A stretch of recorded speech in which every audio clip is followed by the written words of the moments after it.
All right, good afternoon, everyone. It's great to see you all again. Welcome back. It's fall. That means that the Prevention of Blindness Society is back up full go for all of our resource and support groups as well as our events.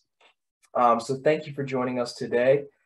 Today we're going to talk a lot about some low-tech options that are really useful tools for those of us who are having vision challenges. Before I go into that, just a couple announcements about the Prevention of Blindness Society. Tomorrow, we will be having our low vision town hall meeting at 11 a.m. And I'm really excited about this month's topic. We're talking about falls prevention. And we're lucky enough to have an expert in falls prevention as well as an orientation and mobility specialist joining us. And Dr. Nguyen will be leading the discussion, but this will be a really great topic. Very important for those of us who are losing our sight when it comes to falls prevention, because as soon as we start having falls, a lot of other issues could start arising. So I do recommend everyone join in for that one. Again, that'll be this Wednesday at 11 a.m. Then the other major presentation we have coming up here in the next couple weeks, on Saturday, October 8th, we're partnering with Foundation Fighting Blindness to put a presentation on the latest in retinal research. And we'll also be talking a little bit about what vision rehabilitation is. Dr. Suleiman Alibi will be there to talk about that. And then I'll be there as well to talk about what the Prevention of Blindness Society does. And the cool thing about this one is on a Saturday morning, and it's in person. It's going to be at the Arlington Central Library at 10:30 in the morning on that Saturday. If you're interested in signing up for either of these, you can give our resource hotline a call. Our phone number is 301-951-4444. Now, let's go ahead and get started here. So I do have a presentation ready to go. It's primarily just visuals, and I will be sure to describe everything that you all, or that's on there for those who cannot see the screen. But I am going to go ahead and share my screen.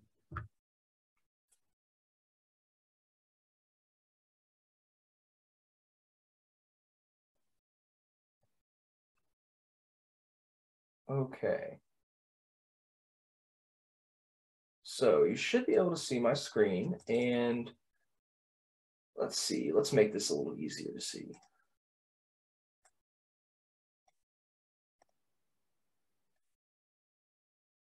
Okay.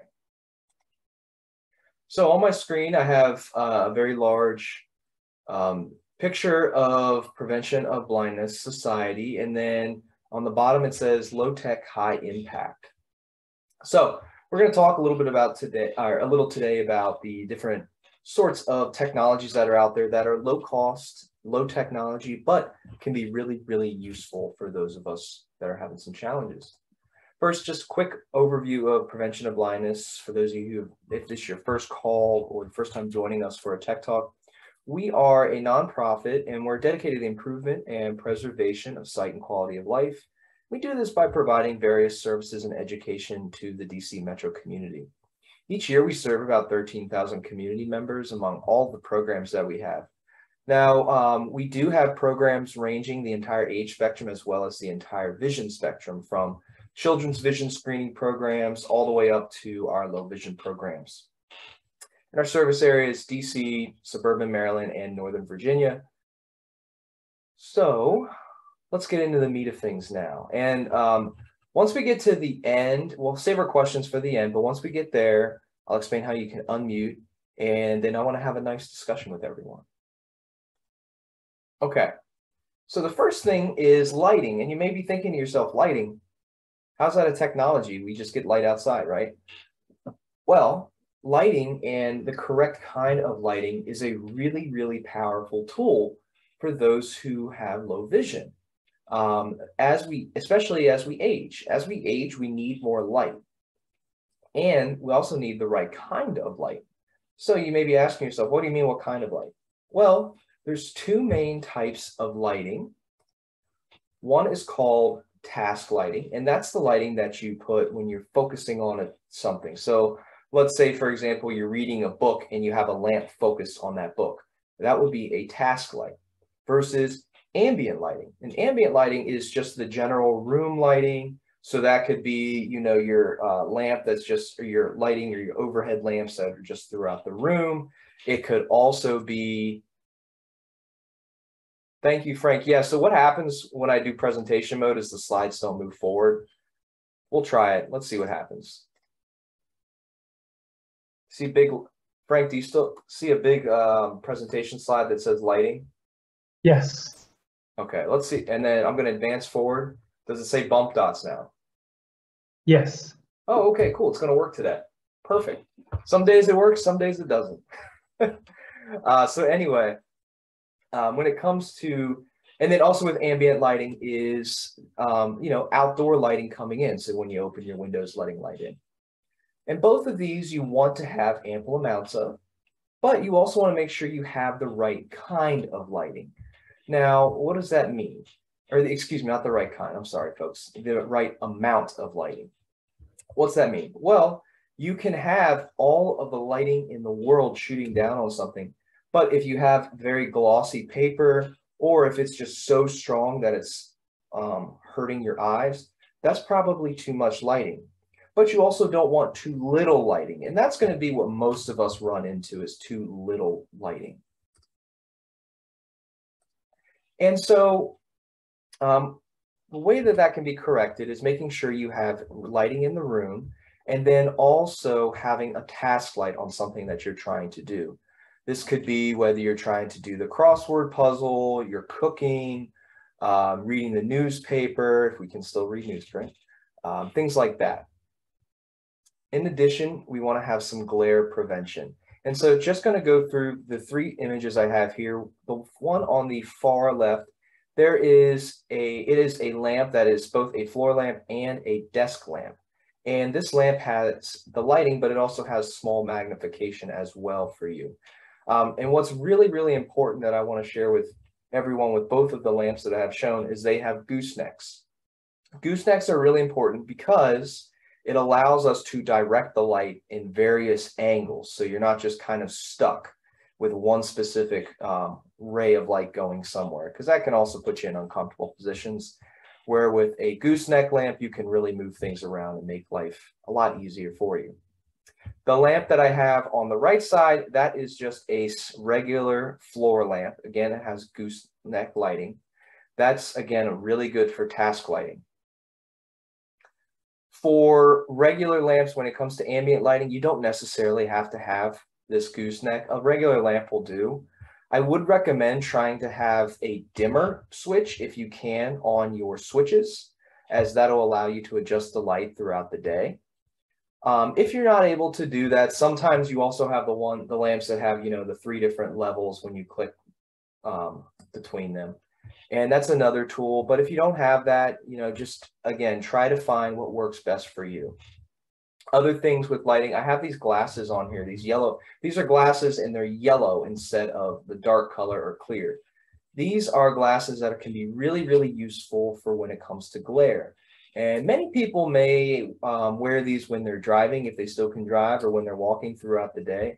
And that's a really great way to use them, as it helps cut down on glare.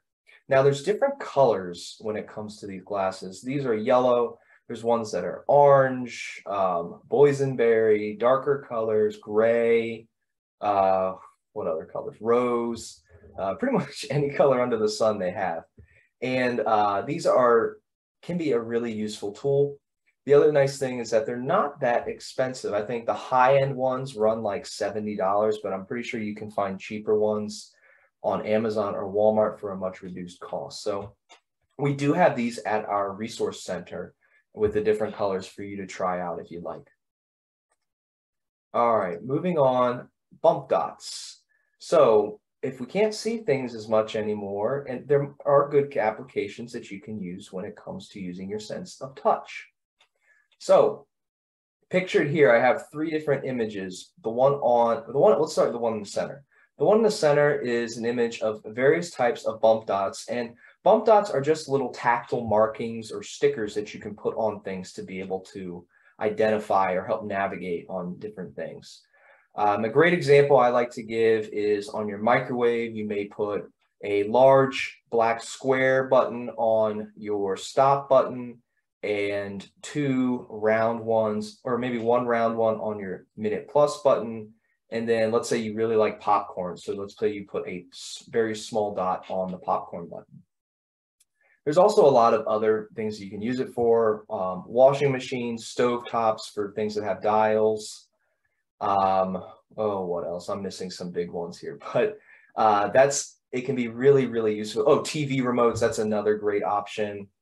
And then so there's all kinds of different shapes and sizes. On the far right, there's a company called Halos that makes these different tactile stickers. And so I'm showing the one that has the example of a microwave. They have different shapes. So the start button is the little triangle, cancel's an X, add times a plus, popcorn looks like popcorn, pizza looks like pizza, so on and so forth. So it's a pretty cool company that has these different things available. They have them for the microwave, they have them for the dishwasher. I think they also have them for doing your laundry as well. And then finally, on the far left, there's something called tulip slick, which is a way that you can make your own sort of tactile marking. So if there's something that's really unique that you want to label, some people really like to do it for things like spices. So they put a big S for salt, P for pepper, PA for paprika, so on and so forth. So it can be another great tool to do to create tactile markings. Would not recommend putting on things like clothes, because when you put them through the washer, it could come off and it can cause some gunk and things that you don't want inside of your washing machine. But yeah, so bump dots are a really cool tool. They're very, very cheap. I think the ones in the center that are just regular black squares and circles and orange and clear, you can get a pack of like 1,000 of them for less than $20. So they are very, very inexpensive. One piece I'll say about bump dots though is don't overload. So I've seen people that get very, very excited when they get these bump dots, and then they put it all over their microwave or all over their remote control, but then it's hard to remember what each dot means. So use them strategically. Another thing that people can use are little Velcro squares. If you really like that tactile marking for one reason or another, I've seen people use them for all kinds of different things. Next up are talking products. So if we can't use our vision anymore, we can now use our sense of hearing. And one thing you'll notice, as if you have lost some sight, you may notice that your sense of hearing has gone up or is a little more acute over time. Now, this is assuming you don't already have hearing loss for one reason or another. But with talking products, there's all kinds of ones. There's pretty much a talking product for everything under the moon. Imaged here, I have a talking alarm clock, a talking microwave, a talking calculator, a talking blood pressure monitor, and even a talking measuring tape. So there's many, many, many more options that are out there, but I do want you all to know they do talk, and you can also adjust the level of noise, volume as well. So really, really think about talking products, and I really like them honestly for the like blood pressure monitors. They have glucose monitors, temperature readers, that kind of thing, because that's going to be really important for a lot of us who might have other health conditions that they need to monitor. Most thermometers I know and most blood pressure monitors I know have very bad contrast, like it's black print on a dark gray background, or the numbers and words are so small that you can barely read them. Another cool thing when it comes to prescription drugs, and I don't have this image, is accessible pharmacy. They are a way for you to get your prescriptions to be read aloud to you. Now, we've had an entire tech talk on accessible pharmacy before, and they also work with Script Talk if you've heard of them before. So I won't go too far into detail with them, but we can reference that for you all here at the end. If you have any more questions, you can also call our resource hotline. We also have one at our resource center for people to see and learn about. But it's another way to utilize your sense of audio to be able to hear things. Next up, large print. So many of us, we still have some usable sight, right? So large print is a great option, especially if you're able to still use some of your site. Picture, I have a extra large print calendar, a large print thermometer, large playing cards, and a very large print wristwatch, excuse me. And I picked this wristwatch in particular because it has white print on a black background, so it also gives you nice contrast that some of you may appreciate, to say the least. So those are some options. Also, I mentioned I have the Reader's Digest. Now, some of you may not know this, but Reader's Digest publishes several short story books every couple months that are in large print. And it's a really, really cool service that they have available. I cannot recommend it enough. We actually get several of the of books that don't get sent out. So if they've overprinted, we get several of them. So if you're interested in getting a couple, you can always give us a call and we can provide them to you. So large print, a really cool option. Again, I only have a couple things pictured here because if I put everything on, no one will be able to see anything because there's so many options that are there. Speaking of large print, our newsletter is in large print that comes out every month, as is our resource guidebook. And if and this is kind of like a nice little piece, if you're living in a senior living community, or maybe you're on a task force of some kind trying to make things more accessible, and you're wondering about large print, in general, if you can get Arial font with in bold with size 16 to 24, that will be the best option when it comes to having a large print, but it's still being usable. Because, if you get too big, then it's very, very hard to read. So just a little tidbit for you all. All right. And then we have writing guides. Now, many people on this call probably still write checks by hand, or maybe have to give a signature. And that can be very, very difficult to do when we can't see the very thin black lines. Well, the good news is that there's little writing guides, and I have them pictured on the left here. They are black with a red seal. So you can pick it up, you can slide in your check or whatever you're trying to sign, or your paper. You can close it down, and then the only options that are clear are where you're supposed to write in, say, the amount, your signature, the date, so on and so forth. They also have ones for envelopes. So if you're trying to fill out an envelope to sign, and for paper as well. So it is a really cool tool, and we have these available at the center if you want to try them out.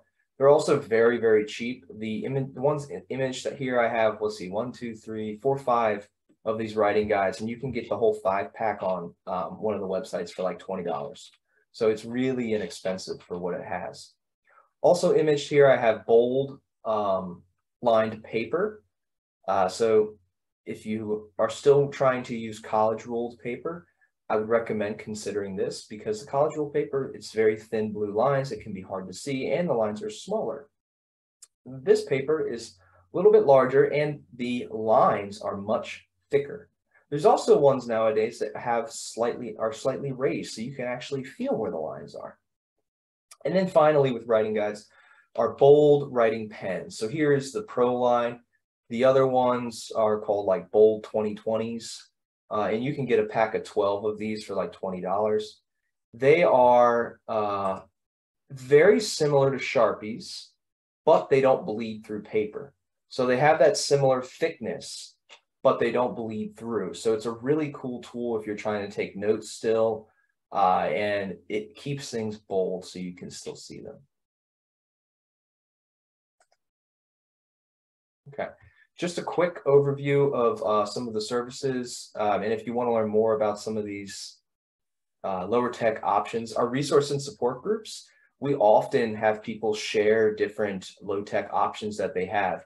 Another one I didn't even cover is things like a temperature reader on or a little device that you put on something like your coffee mug or your soup bowl that tells you when you're getting close to the brim of whatever you're pouring. And that's something that we learned about in the support group network. Other things like there's dishes, or there's little things that you can put on your dinner plates, as well as like measuring cups that are large print that'll help divide things to help you be able to still see what you're trying to eat. There's nothing quite like taking a huge bite of, oh, I don't know. What's something that's white? A big scoop of sour cream, and you put it on your food when you thought it was rice. Or what's another good one that I've heard? I'll think of another one here eventually. But again, it'll help out with being able to divide things and making sure you're eating what you want to eat. Other things, our resource center, I mentioned it a couple times. We have a lot of these lower tech as well as the higher tech options available to try out. Now, we don't sell them, but we can help you find the resource to buy these sorts of products. But we're really there to just show you that kind of stuff, because a lot of times we get questions, what are bump dots? And, it's one of those things that you got to see them before you understand what they really are. Or the writing guides, you're thinking to yourself, well, how can I write on this thing? Or how's that actually going to help? And then you come see it and you're like, oh, that's why, or that's how. And it makes a lot more sense. So I'm just pausing here. We have our contact information. I'll keep it up, but I do want to pause here to see any questions. And to unmute yourself, let's see, it is the Alt button plus the letter A. If you're on the phone, it's *6.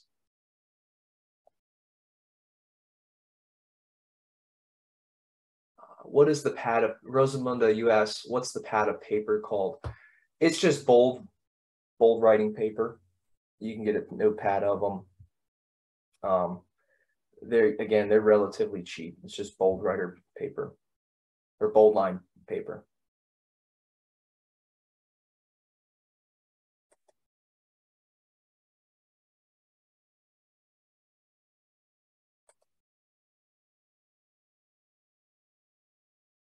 All right, any questions? Or anything I didn't cover that you want to share with others?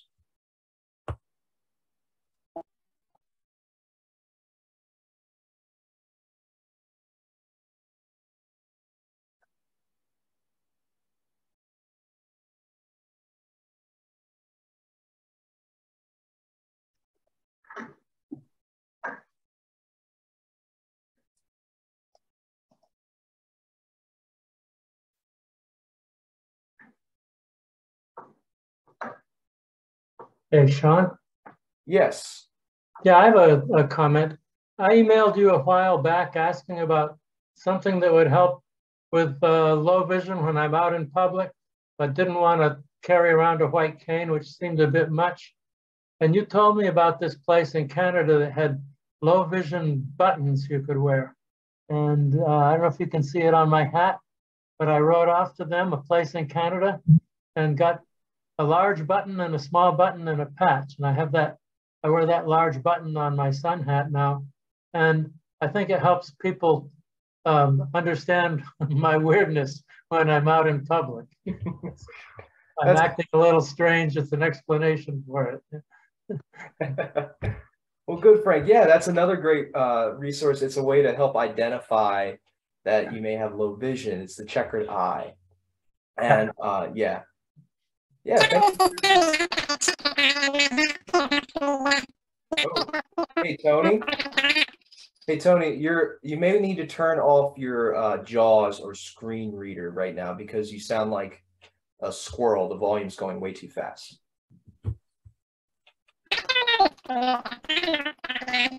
Yeah, very fast. We can't understand you.